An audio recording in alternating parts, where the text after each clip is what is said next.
All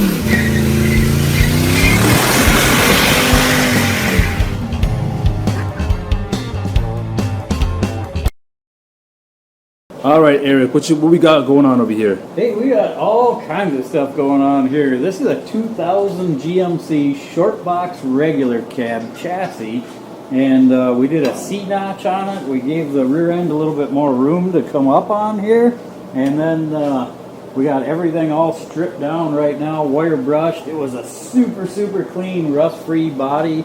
The chassis just had some surface rust on it, so we just cleaned all of that up. Now we're going to throw some epoxy primer on this thing, and then we'll throw some paint and some clear on it, and we'll get this thing all ready to go. I got all the suspension components on the other side that are all painted and stuff already, so we're going to start getting this thing in paint tonight, and we should be able to put this thing, start putting it back together this weekend, and start assembling this whole thing and make it into a truck again. Let's see how that works. All right. Hey guys, we are just scrambling like crazy trying to beat Minnesota winter. Super lucky we got this thing painted with the doors open the other day.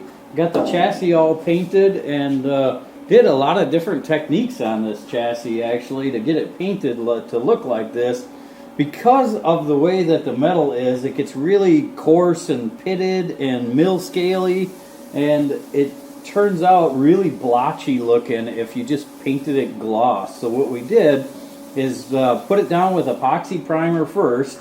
We filled, so it stripped to bare metal, epoxy primered, and then that epoxy primer, I used a 1.8 millimeter tip on it, which is a really big tip, so it gives it more of a blotchy, splattery looking paint. So it actually textures it a little bit to kind of blend in some of those areas of the chassis that are a little bit modelly looking from the factory, and we just kind of blend it in with that, and then it gives it kind of a brownish tinge to the frame a little bit still. So I took some clear coat over the top of that, and then tinted the clear coat with black, so it made it that brown tinge go away to it. So now we have the right color consistency that we wanted.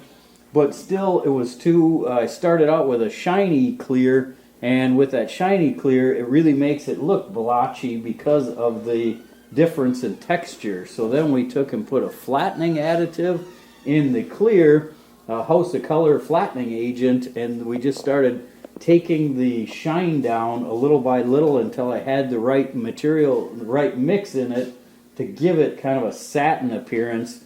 So that way, all of our other components that are going to go on here are glossy instead of, so it'll give a nice contrast between the matte and then the gloss and stuff that way anyway, so it just doesn't look completely everything shiny, and it just everything goes away and blends, so now you can kind of see the different components that are on it.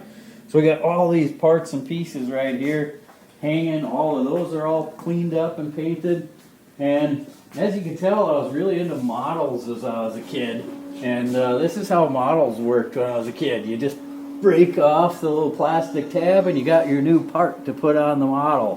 Well, that's kind of the same way that I'm doing it here. So all these parts and pieces are all clean, stripped, painted, and even though, brand new brake calipers are brand new and they come just bare, so I painted all those, painted all the parts. Drive shaft's got new U-joints and stuff in it, cleaned, painted all that from the factory. Most manufacturers don't even put any paint on the drive shafts. They're just bare steel.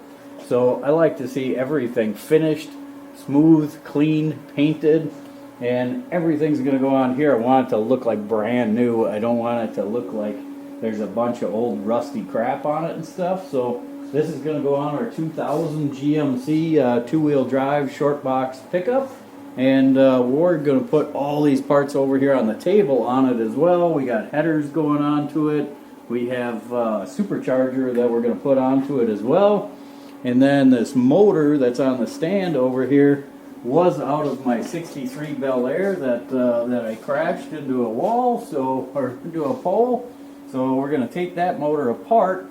We're going to change the intake on it, the oil pan up on it. We're going to change the front drive accessories and stuff onto it. and then we're going to fire it up on the stand here so we can run it, make sure everything's okay.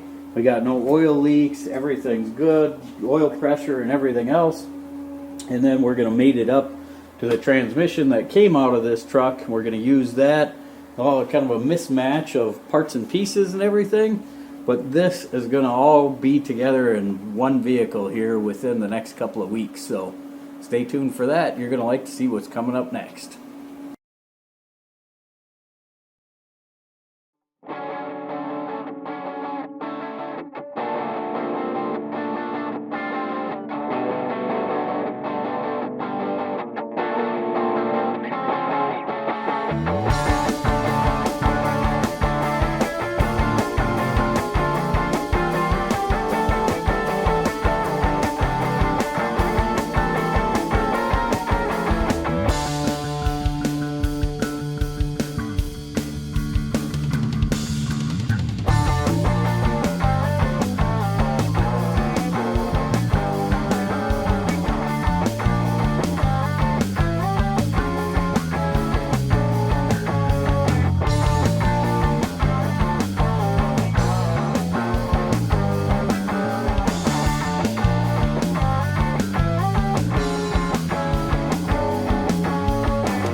Well, at least it came loose anyways. That's good. I was gonna say, was that shearing off or was that a... I know, I thought it was too, because that's why I had to go buy another torque socket, because one of the ones that's on for the brake calipers, it just sheared it right off. And of course that was the only one I had that size, so I'm going to take the torque converter bolts out.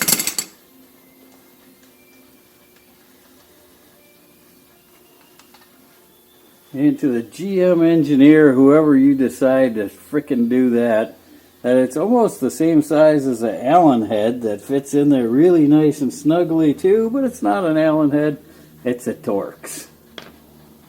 Stupid.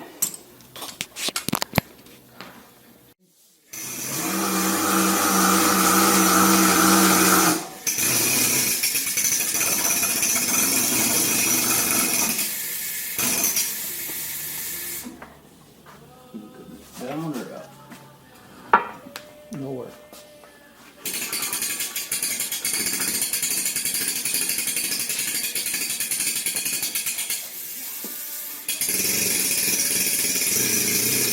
It always looks like it's gonna shear off. I know it.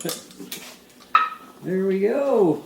We got our motor on the stand. We got the tranny taken off. Now we're going to disassemble a couple more things on this motor. We're going to take the motor mounts off. We'll probably end up using those. Take the air compressor off of here. And then we're going to start doing a compression test on this thing, because I only drove the truck for about a mile before the guy that I bought it from broke the rear differential in it, and I never got to drive it again after that. So I don't even know if it runs great or not. I know it wasn't running good when I got it, but it didn't have any codes as well for any cylinder misfires or anything like that, so I don't know why. And this is the motor that we found that 8mm socket in the intake port in as well. So it was pretty funny. It was wedged socket in one of these intake ports, and I don't know if it touched the valve or anything or not. So we're gonna have to do a little compression test on it, and then we'll pull it down and look at it a little bit farther. But this motor is gonna end up being rebuilt for another vehicle. We're not gonna put this one back in the truck again. We're going to put the 5.3 liter that came out of the Bel Air into this truck. So we're just going to push this one aside for right now. We're going to get the tranny cleaned up, and then we'll mate it to this other the motor that's on the test run stand. So